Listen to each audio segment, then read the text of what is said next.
And at the age of 40, I was really to the point where I was just like, I don't know what's wrong with me. So I threw up my hands at one point and said, I don't know what to do anymore because I've tried all of the like healing methods that I thought I would work, and I still was in a really tough place as far as my anxiety, depression, and just not feeling like this is who I want to be.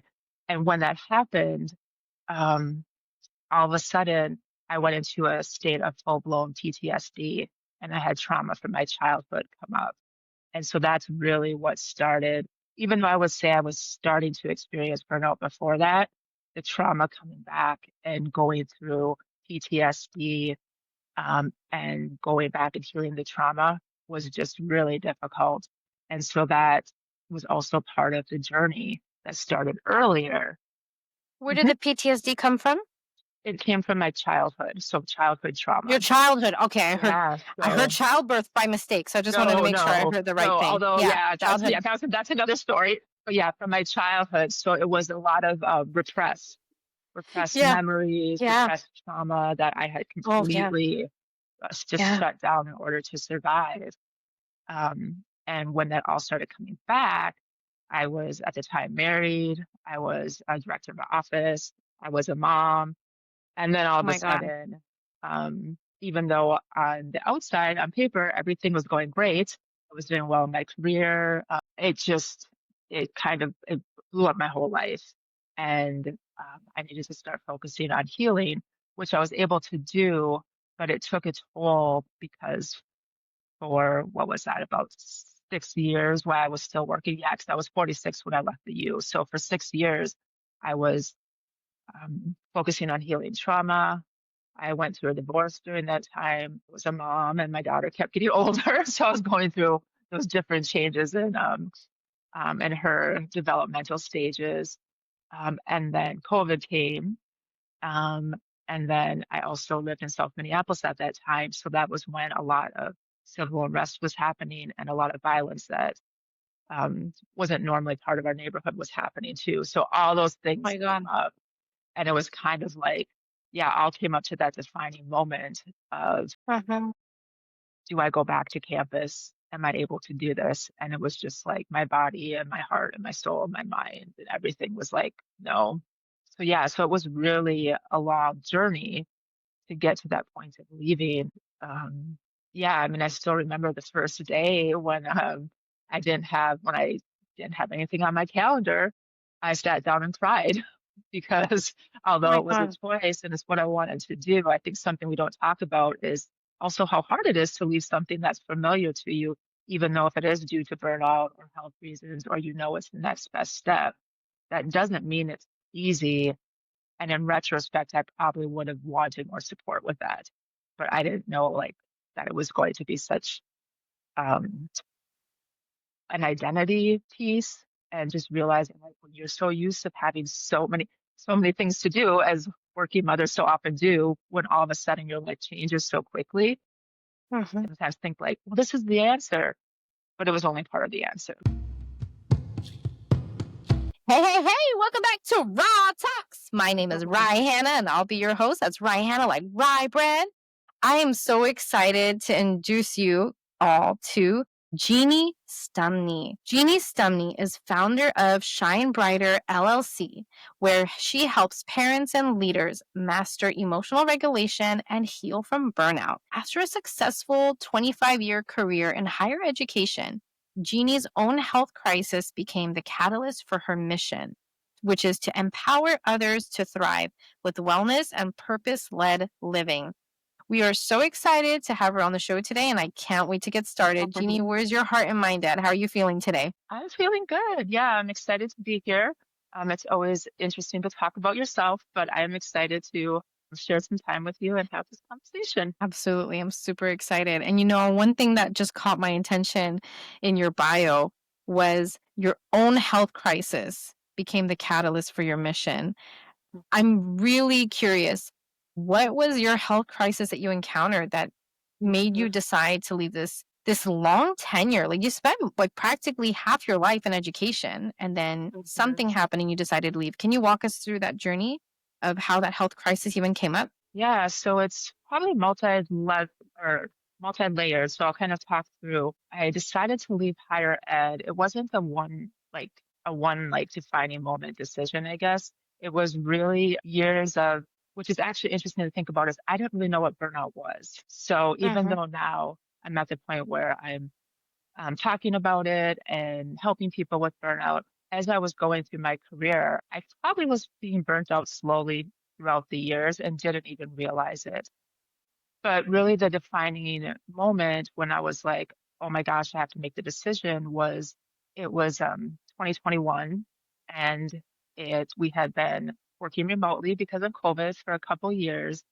mhm, And it was about May, and I knew I'd have to go back to campus. Working in higher ed, I'd have to go back to campus in August. And what I realized at that moment was I was holding on because I was working virtually. And that was a way that I was able to manage my health and well being and still continue to work and show up.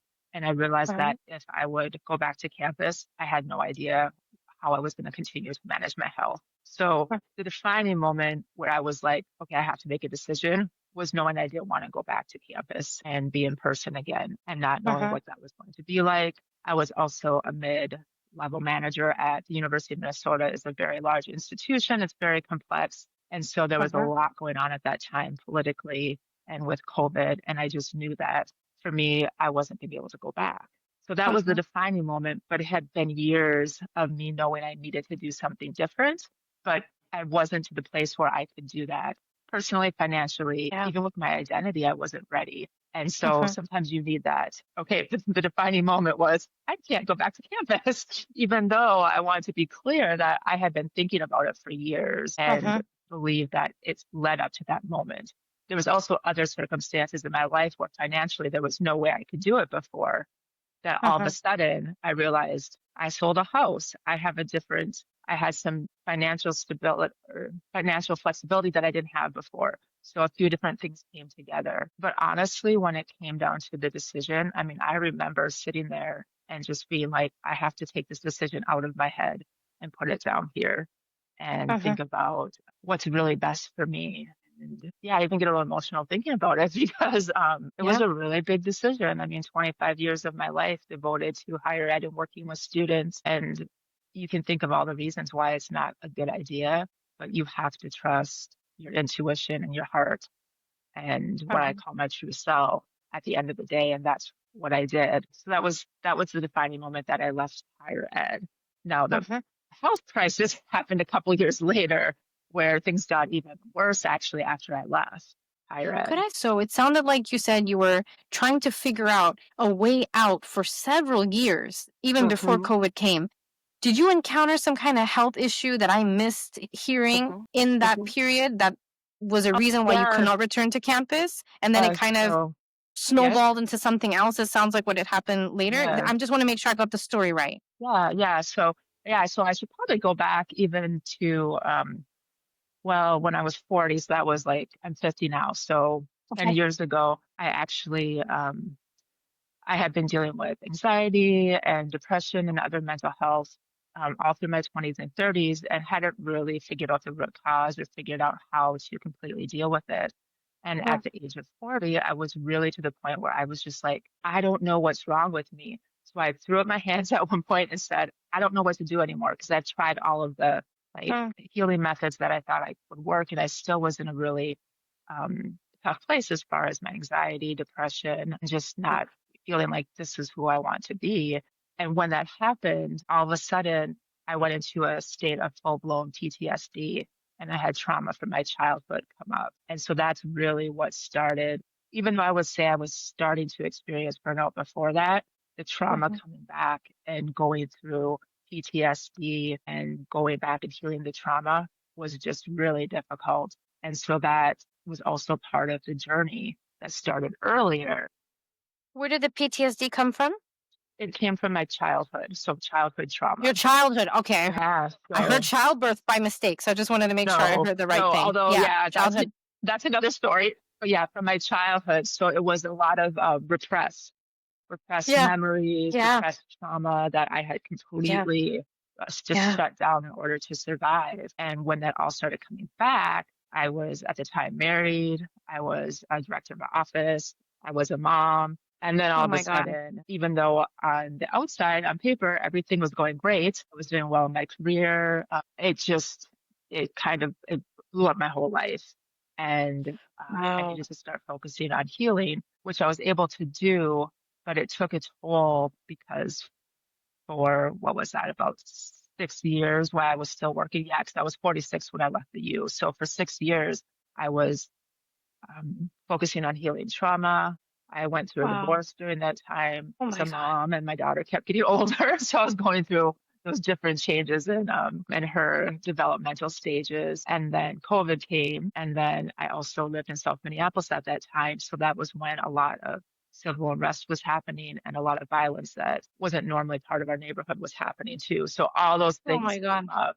And it was kind of like, yeah, all came up to that defining moment of, Uh-huh. do I go back to campus? Am I able to do this? And it was just like my body and my heart and my soul and my mind and everything was like, no. So yeah, so it was really a long journey to get to Uh-huh. that point of leaving. Um, yeah, I mean, I still remember the first day when when I didn't have anything on my calendar, I sat down and cried because Oh although my it was a God. choice and it's what I wanted to do, I think something we don't talk about is also how hard it is to leave something that's familiar to you, even though if it is due to burnout Mm, or health reasons, or you know it's the next best step, that doesn't yeah. mean it's easy. And in retrospect, I probably would have wanted more support with that, but I didn't know like that it was going to be such an identity piece, and just Uh-huh. realizing like when you're so used to having so many things to do as working mothers so often do, when all of a sudden Yeah. your life changes so quickly, Uh-huh. sometimes think like, well, this is the answer, but it was only part of the answer. Right. And so yeah, Right. I was gonna add something, but I want to take it back a second and just yeah, acknowledge how much you went through. Like you yeah. talked about health crisis. I'm like, oh, okay, let's learn more about that. But oh my God, like the Mhm. example that I was thinking about, like what's the perfect example to just kind of summarize everything that you said?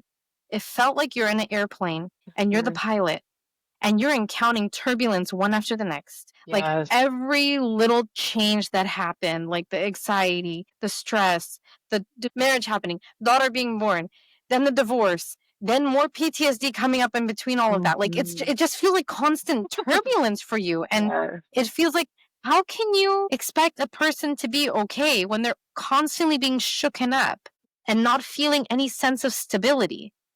You Mhm. know? And I just wish we knew each other at that time. Oh So yeah. hopefully we could have helped support you in some way or form. My heart just goes out to you for Oh, thank encountering all of you. that. And kudos, bravo to you for deciding enough is enough. Mm. You know, like I think that we I started learning about signals, like body signals and things when I Mhm. read this book by a woman called Erin Dial, and it's called I See You. I don't know if you've heard of it, Oh but no. I've never we'll add that to the WMS book Yes, I club was because gonna it's such a say that sounds great like a read. good one. It is so good. I started reading it and God, it opened me up a little bit. I just felt like, Mhm. ooh, what a way to just process emotion and just step back and Mhm. allow yourself to feel the feelings. Like I couldn't even imagine myself saying something like that, but Yep. it made sense. Because how Mhm. many times do we feel a pain? Like when I love using this example because it relates to every woman, whether you're a mother or not. When you get your period, Mhm. let's be real. Everyone gets cramps, whether they hurt a lot or they hurt a little. You get back pain to Mhm. some extent and you get pain in your legs. And for me, when I was in high school, it was debilitating. Yeah. Debilitating. I could not even walk to the nurse's office because my legs were practically numb and shooting pain. And now I have to be on medication for that. That's a separate thing. But how many times are we told as women, oh, it's okay. I have that too. Just get a heating pad. Bring a heating pad to work. Put some of those sticky heating pads when you're going to school and college and just kind of put them on your back. Take some Midol. Take some Aleve. You know, those stronger than ibuprofen medications. That'll help you. We are Exactly. indirectly told and conditioned to power through the pain, woman.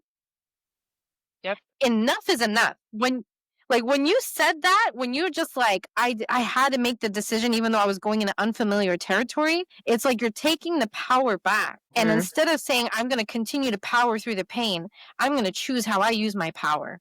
Mhm. That's what I heard through what you said. But I want to give you time Yeah, to thank comment. I you. spoke a lot. No, thank you. And I think honestly, it helps to hear you reframe it and say it back to me Yeah. because it has been such a journey. And I mean, one of the things that you just mentioned that has been a huge part of the journey is it's the physical manifestation of pain and trauma that, Mhm. I mean, I was literally addicted to Advil at one point in my 30s where I would just pop Advil daily because between, you know, yeah, monthly normal cycle pain, Yeah. migraines, muscle tension, just, but like you said, it's so normalized that I just thought that's what it's almost like there's this subconscious woman pain, like women in pain, Yeah. and we can just handle it. But the thing is, we're not really handled. Like we're holding on by a Mhm. thread, but we do a really great job of making it look like from the outside that Yeah.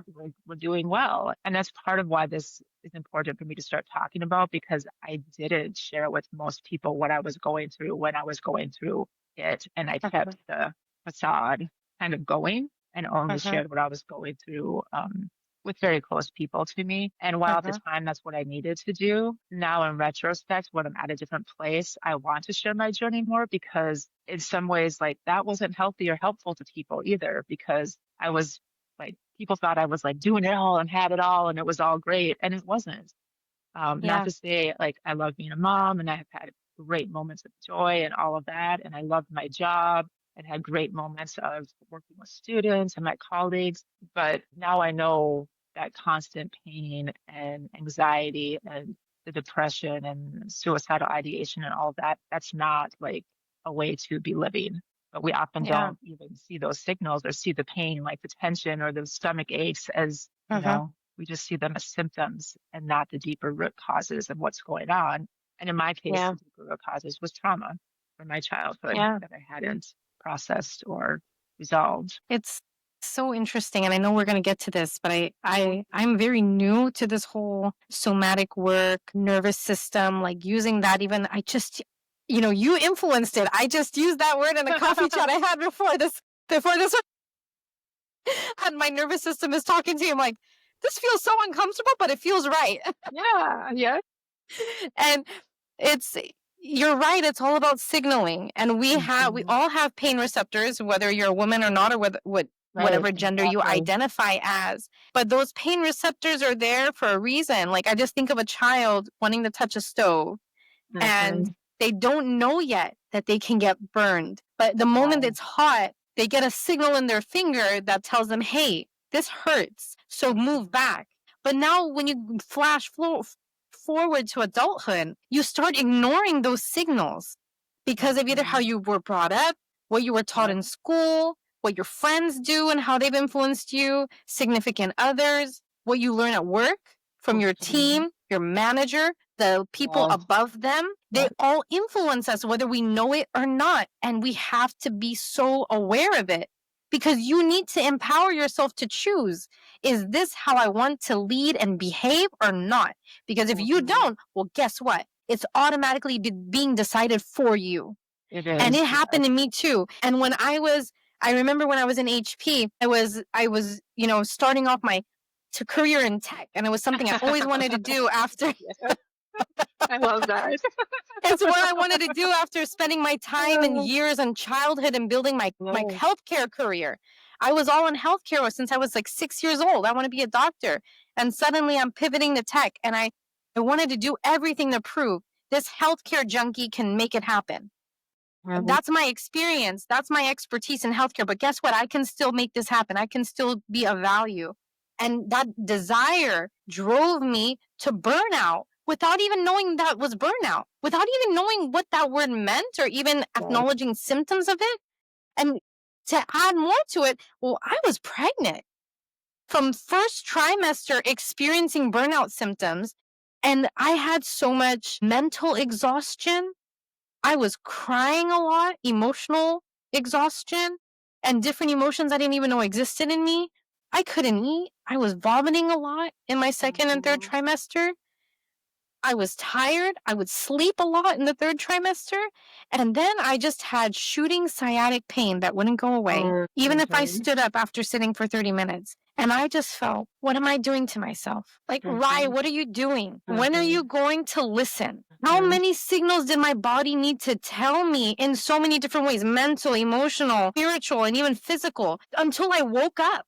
You know, it didn't take me till I was just in my third trimester, thinking that, okay, I'm gonna advocate for myself, and I'm gonna say I need to go on disability leave, and I'm not gonna feel bad about it. And I did it for a month. And you know what? It felt good. It felt good to just wake up and say, I'm just going to sleep today because I'm so tired and I can't eat anything. Well, yeah, guess what? I will be tired. I will feel depleted because all I can eat is saltine crackers and that's about it, and some water if I'm lucky. And Yeah. it sounds so funny right now, you know, and I still Yeah, go to that's those why it's like, saltines because yes, I totally hear you. It's like, and you believe that you just keep going at the same speed and nothing changes. And I think yeah, that is changing from the time like when I was pregnant. My daughter's 17 now. But yeah, I felt like, well, just because I'm pregnant, I just live the same life. Like it doesn't matter that I'm going through all these physical changes. I'm just going to keep living the yeah, same way. yeah. And that doesn't work that well. No, it doesn't. And I think that it's, you know, the work that you're doing, and we're going to get into that. I keep saying that, but Oh, yeah. it's so important because we need to, as we're teaching our children, and even for non-moms, as you're learning to figure out who you are and what it means to exist as you, insert your name or however you identify in this world, we need to relearn what those signals are that our mind, heart, and body, and heart, I mean like intuition, are telling us, and be really attentive to that and not ignore them. Because the moment we ignore them, we're sending our mind a signal, this is not important. Or not just not important, it's not important enough to give your brain cells attention. So move on to the next important thing. That's what we're telling ourselves. And when you really tell yourself that, those words, it sounds scary that, oh, this pain I'm feeling is not important. Well, it doesn't feel good. Why is it not important? It should be important. And so we need to start talking to ourselves in that way. But I want to give you space and time to add anything, share anything that's going on with you right now based on what I said, and before we move on to our next question. Yeah, I mean, I think the thing that I'm just as you're talking is like I'm even feeling my own body right now and remembering a time when I didn't feel my sensations. I was so numb and disassociated that Mm-hmm. comes into play too for some people is that they stop experiencing pain even. There's like the whole nother Yeah. level of you go beyond, you've not listened or given trauma or abuse, you Mm-hmm. disassociate and you just become numb and don't even have feelings. And that was part of my experience too. There was literally parts of my body that had gone numb. And Mm-hmm. so I was like in pain, but also wasn't feeling all of the pain. So some of the signals weren't even getting to me anymore because I had either not listened to them or I was holding on to so much trauma from the past that Mm-hmm. my body just as a way to protect me and to Yeah. survive. And that's what happened. And that's, also people will get to different levels. And sometimes that level of getting to the numbness and the complete not feeling is another place where people will go to once the pain Mm-hmm. almost like the pain's been ignored for so long that they just Mm-hmm. go to a place of and total disconnection and disassociation. I don't understand the full complexity of the Hmm. trauma and abuse you went through, and I don't want to dive into that out of sensitivity and care for your experience and situation. But I do want to say, to some extent, I've experienced something like that. And based on what you said about the numbness and not understanding how to respond to those signals anymore because you just ignore them, it feels like it was almost a way of protecting yourself. Like whatever pain you were feeling, it must have been too frequent or too intense that your body went into some kind of a shock, that in order to not constantly acknowledge that pain is happening because it's going to take away from other functionality that you Yes. require on a daily basis. So it's just going to shut off the signaling Hmm. and consider it as normal. Yes. Is Yes. that an accurate description of what Mhm. you described and what you might have felt as you kind of look retrospectively at what you experienced? Yeah, it is. And I think too, it's that, and a lot of people do this, you start to live really only in your head. And so you become all of your thoughts and you have this Mhm, total disconnection mhm, between your your mind and your body and your heart and your soul. Like it's all just becomes disconnected and you think you're just your thoughts. And I think that's a way Yeah. of protecting yourself is, and when people are in overthinking or rumination, oftentimes they're very disconnected from their body and have lost Yeah. those signals and can continue functioning and even function at a high level, but are Uh-huh. not in a place of well-being. I guess I would say it in that way, not in a place of health and well-being. And most Yeah. of the time, at some point, it will show up in a physical manifestation. And that seems to Uh-huh. be what I'm noticing very different for everybody. And Yeah. so it's hard to say, like, this is exactly how it will manifest. But for some people, it might be physical illness. For me, it was more a lot of mental health illnesses that I dealt with, but it will manifest in a way. Your body will keep the signals coming Uh-huh. if you don't listen. But yeah, I think how you described it was very spot on. And in retrospect, yeah, makes so Wow. much sense. Yeah, thank It's you. for sure. For sure. I'm really curious, and this is leading to my next question. You went from feeling a sense of numbness and Mhm. disassociation and disconnection with that pain to survive.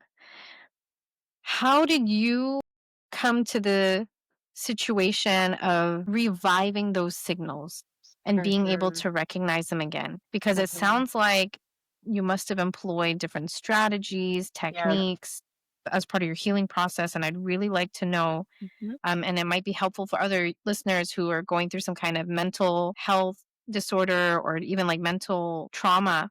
Like, what are some ways that you can start moving past the numbness and start creating more awareness and presence with these signals? And what's the right Mhm. way to start doing that? Could you walk us Yeah. through that journey as you Yeah. navigated that? Yeah. Well, and what I'll actually do is how I navigated it isn't how I would tell someone to navigate it now. Because given even 10 years ago, what was known about trauma and the nervous system was not at the same place. And so when I first engaged in my healing, I started out with talk therapy, which was helpful to some degree because it helped me understand intellectually what was going on. And I also did like EMDR. So that's a way of reprocessing traumatic memories. So that was something else I did that was helpful, which is a little What's bit more. EMDR? Sorry, what's EMDR? I'm not familiar with that. I'm trying to think of what it's done through therapy. So it's eye movement desensitization. So they Uh, move your eyes and they reprocess traumatic memories. So it's done Okay. with a therapist Okay. and it helps you because the trauma memories are very disorganized. When you have a traumatic experience, you don't remember it the way you remember a memory that doesn't have trauma around it. You remember it it's much more in your body. You might not have any, it's called explicit and implicit memories. So explicit memories are more of a narrative, like storytelling memory. So I would say like, last week, I went to the apple orchard with my daughter. This is what we did. Implicit is the body and the unconscious knowing. So even then, when we went to the apple orchard, what would have been implicit was like the sensations of what the sunshine felt like on my skin and the love that I felt for my daughter. So I'm using a positive example. But if you go into a trauma situation, it's almost all implicit memory because you get so Yeah. overloaded, there's no story to Yeah. it. And so a lot of Right. times what happens is you have to reprocess those memories. And EMDR is a tool that therapists use. I've never done Mm, it on my own. I only did it in therapy. But that's one thing that was very helpful, but it still doesn't totally connect with your body. And so I got really it. started Okay. not more in talk therapy. It's called bottom up and bottom down, Mm, or top down and bottom up, I should say. So thinking about healing modalities that work from your mind or your brain and your head down. So like talk okay. therapy would be an example, mindset work, affirmations, Yeah. that's all top Mm-hmm. down. Okay. But other modalities that are more somatic are bottom up. And what Mm, happens is that, and this is something that I didn't know when I started my healing journey. So I'm going a little off, but it'll make sense, is that that's okay. 80% of communication comes from our body to our brain.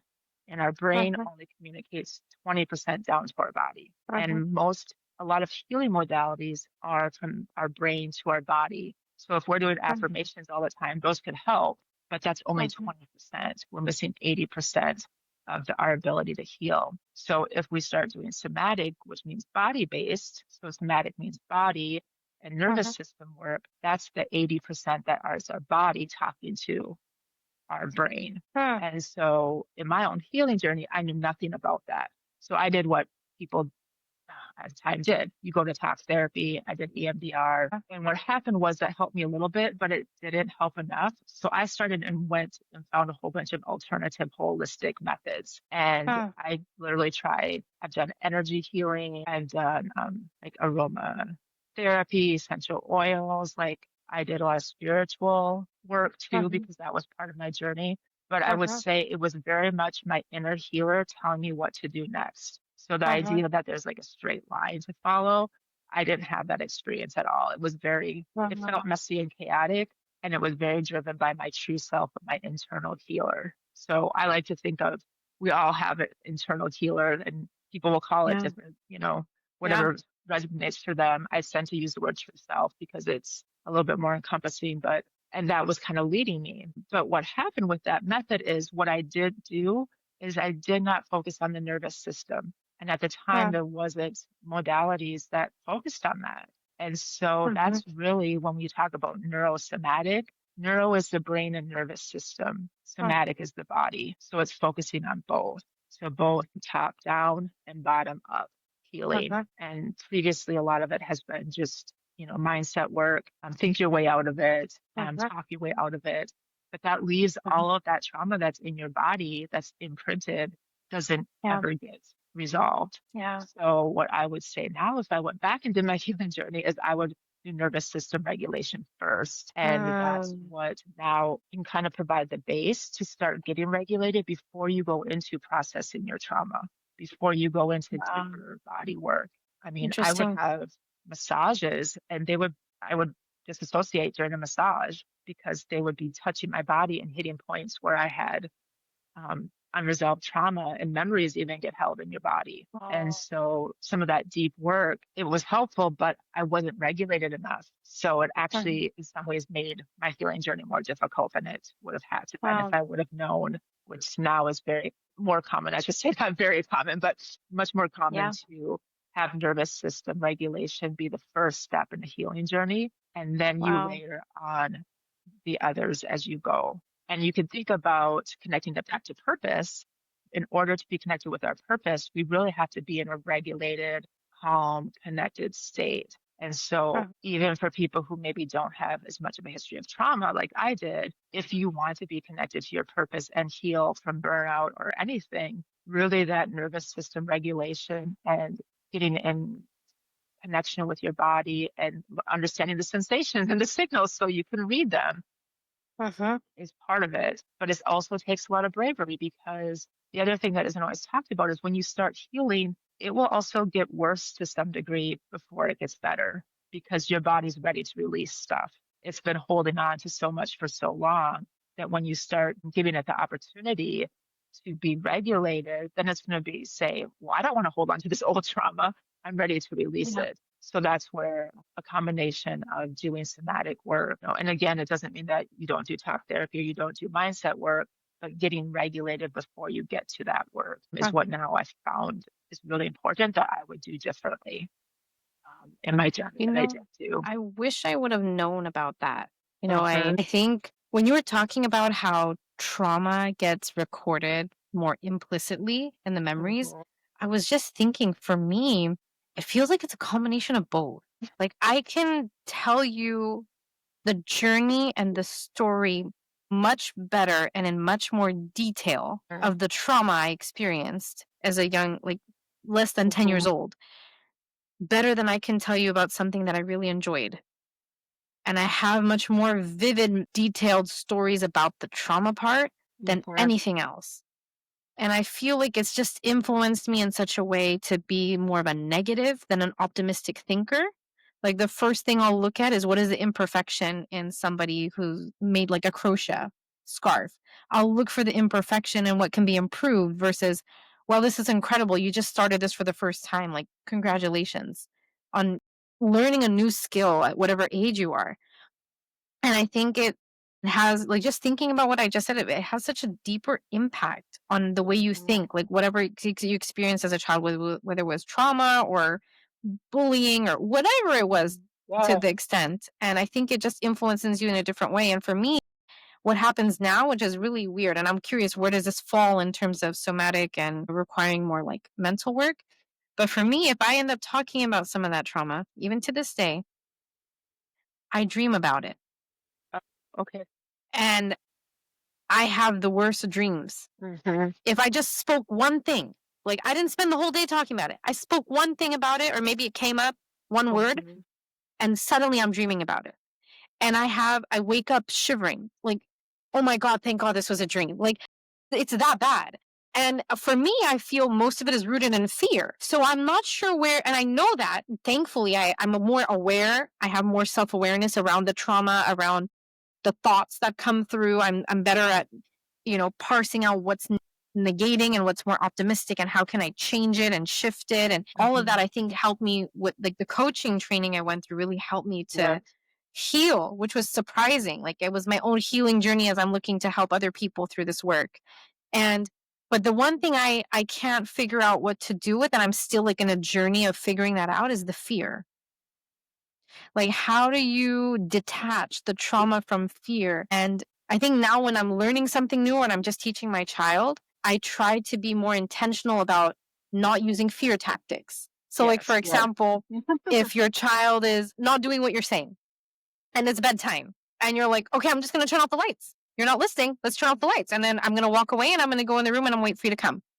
Yes. Like, you just have no idea how much fear you've instilled in that child in that 1 minute. Mm-hmm. Like, it's uncanny, and that 1 minute can do detrimental damage to them for their life. And I think you have to be really intentional if you've gone through something like that, like trauma of any kind, to be really intentional in how you parent. But I wanted to ask you, where do you feel this fear part fits in to the whole healing process, and what would be a good strategy for somebody if they have that, for example, and how would they navigate it? Yeah, well, I'll say a couple things. I'll go back and say one thing so our brain, and this goes back to what you were first talking about feeling, looking for imperfection, but our brain and our nervous system is negative, it has a negativity bias. So in order to Mhm. survive what you experienced and what you said is, I feel like I'd go more towards not the joy moments.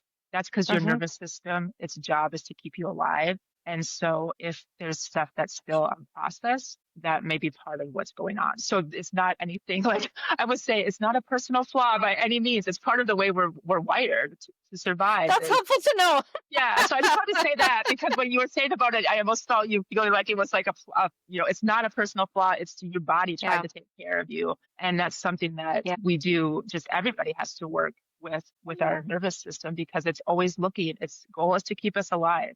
Our nervous system, its goal is not to help us reach our purpose or to do this deeper self-awareness. Its survival is its goal. So it's always going to go towards that first. So part of that is once you're aware of that, you'll be able to shift that a little bit more because once you know it's not a personal flaw, it's just the way the body's and the nervous system works. So that's one thing I would say. Another thing I would say around fear is that oftentimes when you're a child and you have the fear, you didn't get to feel it. So it's still stuck in your body and in your nervous system. And so, Oh, yes. And when wow. I used to have night terrors, I used to have nightmares, and I don't have them anymore.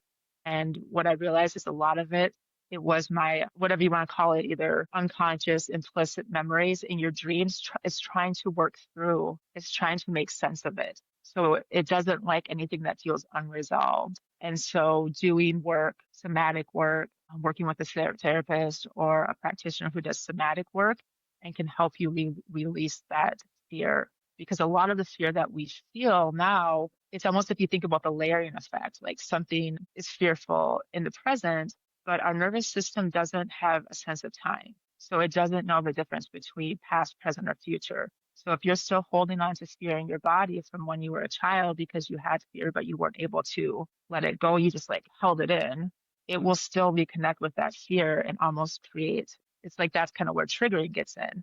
Is something in the present is triggering into something you're still holding on to in the past. And so as you work with your body and start letting go of that, you're going to have less fear in the present too.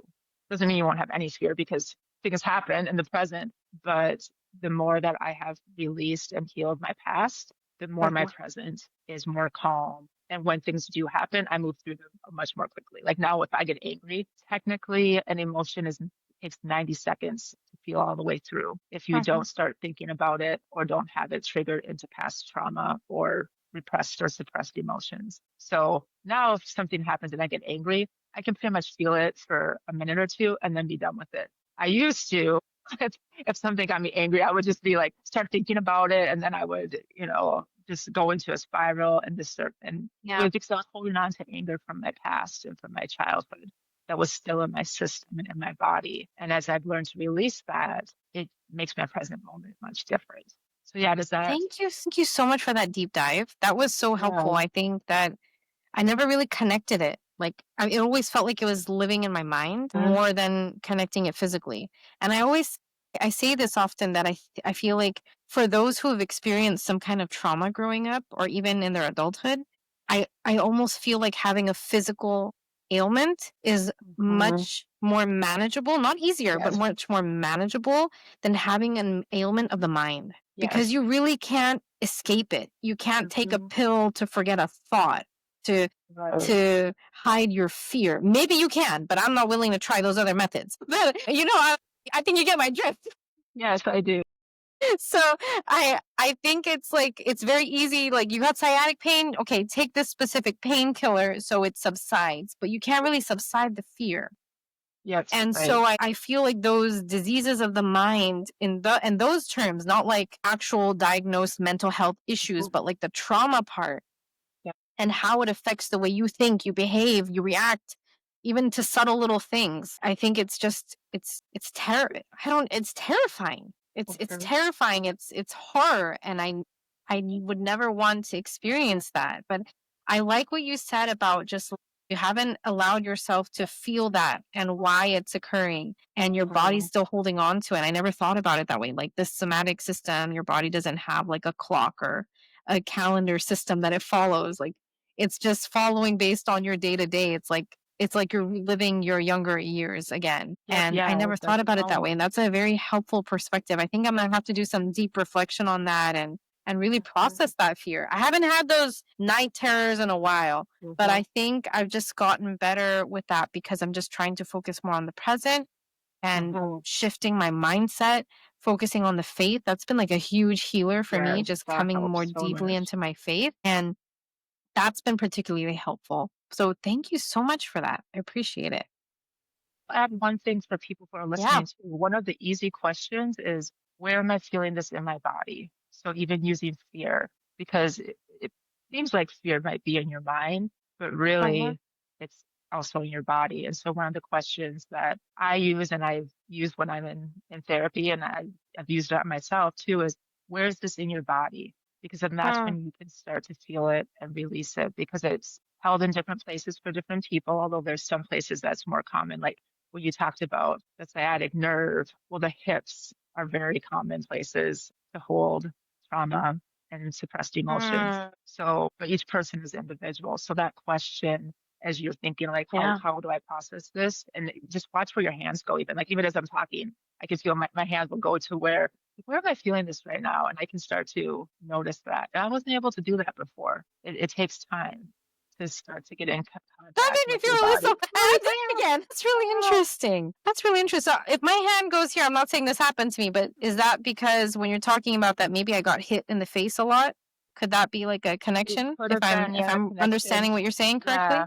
Yeah, there's almost like Hmm. a couple different ways to think about it. One is Hmm. your body may be trying to create movements that you couldn't create during the trauma. So if you were like held down, like so if you were held down and couldn't move, your body may want to, Oh. when you start to process that, it may want to move around because it was got pent up and it wasn't able to. The hormones, the stress hormones and everything are still held in your body and your body wants to let that go. So it's completing the stress or trauma response cycle. Oh, So it could be wow. that, or it could be literally like, yeah, I had a pain in my back and massage therapist, I'm like, can you feel something there? And they're like, no, I don't notice anything. Well, eventually I had a memory come back and I was physically harmed in that area. And it was still holding on to that memory. So it could also be, Mhm. yeah, like if you were physically um, assaulted Mm. or violated a certain area, you might be touching that area or feeling that area or have pain in that area that you don't know. You can't just say it's like, a certain medical diagnosis. I'm not going to talk too deeply about this, but when you said that, it Mhm. made me remember, and it happened recently. There's a certain part of my body where I don't like to be touched. And when it happens, Mhm. I start going like an amoeba, like a jellyfish, like Oh, all yes. over the place, and I can't control it. And the Yes. funny there, I start laughing. I'm like, Yes. my daughter's playing with me. Yes. Explain why. For the life of Mhm. me, I could not explain why up until this day. And it's been like, what, 10, 15 years that's been happening? Mhm. And now that you're mentioning that, I'm like, I wonder, is there some kind of connection there? So I'm Yeah. going to have to do some reflection there and really understand that a little bit better. I might ask you offline about this somatic work and how I can potentially explore that because this sounds really fascinating. Mhm.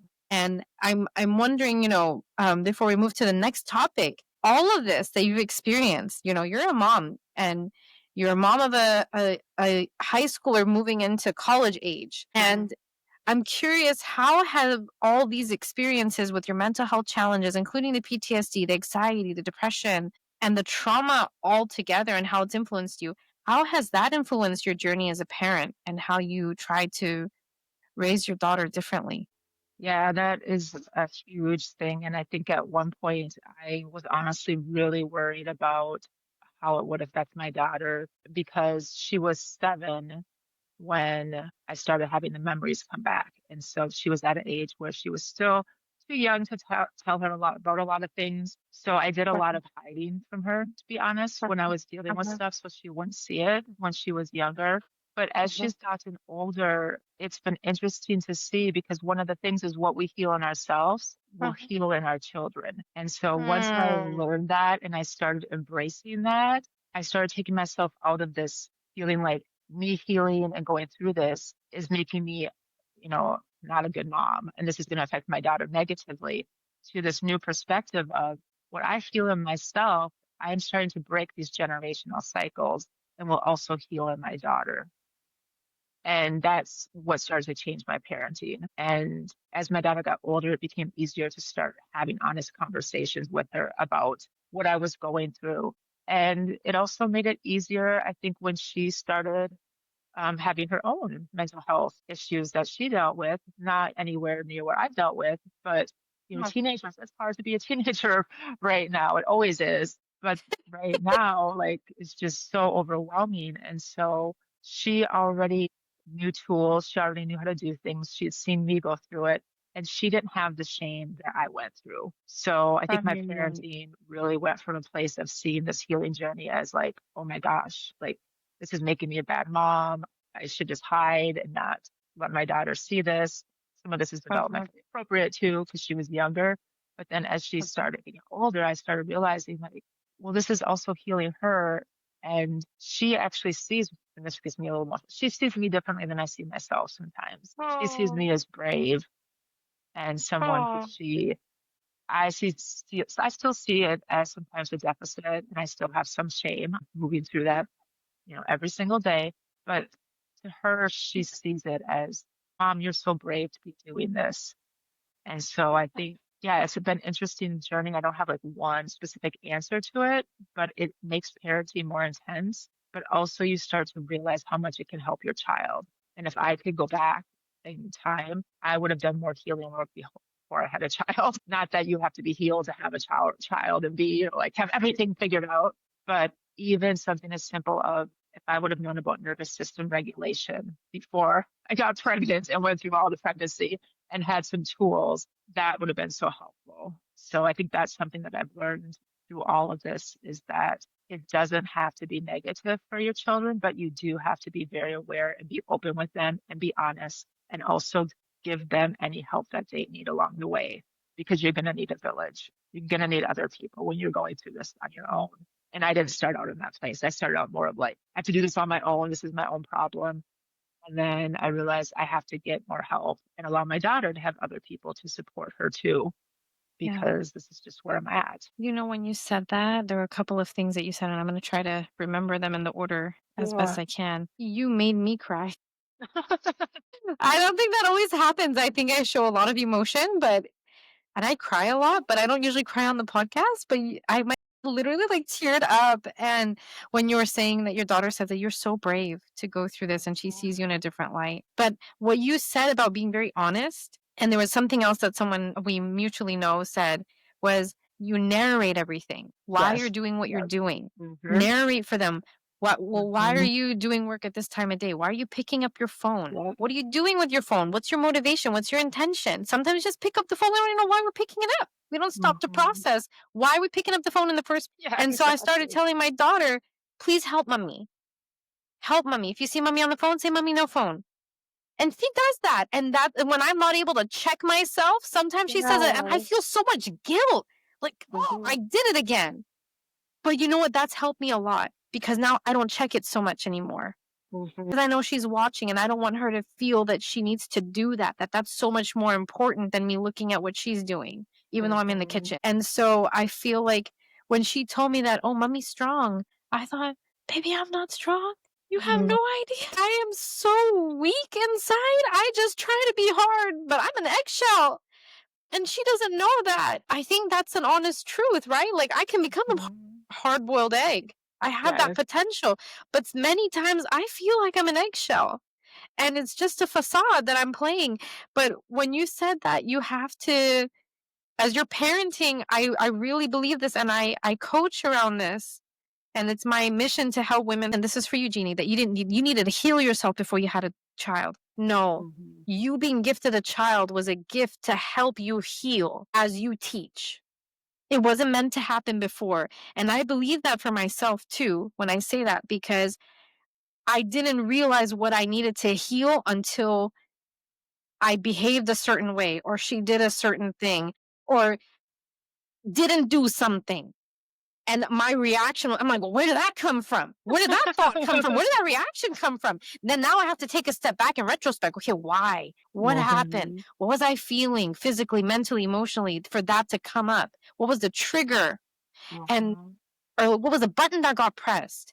Yeah. Whether it was I started crying or I started, another emotion came up or I raised my voice even a little bit. Like what happened? And I realized even the first time I slightly raised my voice or just my face was like, no, no, no, no. Like that was my face. She started pouring in tears. And I thought, oh my God, what did I do to create Mm-hmm. this emotion and response for her? Like literally tearing up, was smiling before that and just started bawling in tears, like in fear. And I had no idea how I triggered that. And so I think it's so important that you don't always have to heal before, but you Mm-hmm. heal through the process of parenting. Yes. Yeah, it's very much an awakening experience. And yeah, thank you for saying that because it is a journey and you want to be like this great parent. But yeah, I think it is, like you said, kind of set up that way to heal along the way. And they're mirrors for us and they give us Mhm. a chance. And yeah, learning developmentally, like how to be able to talk to kids about what you're going through because they can understand more than know that she's like, oh, are you having feelings that aren't about right now? They're about old stuff, right? And I was like, yes, their Oh, feelings that's so about old interesting. stuff. So she even would learn that.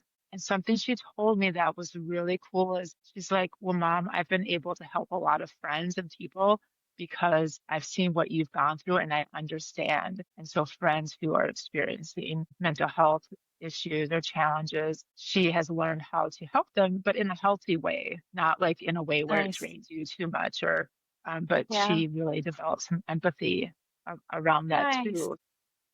Yeah, there's a whole nother way to look at it for the children too.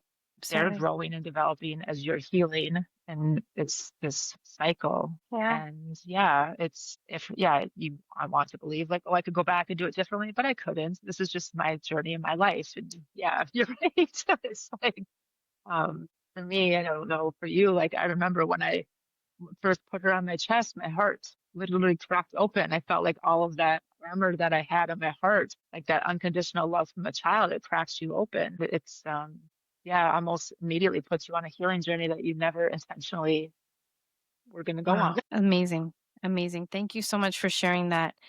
As we close out today, what's some final wisdom you would share with folks? Mhm.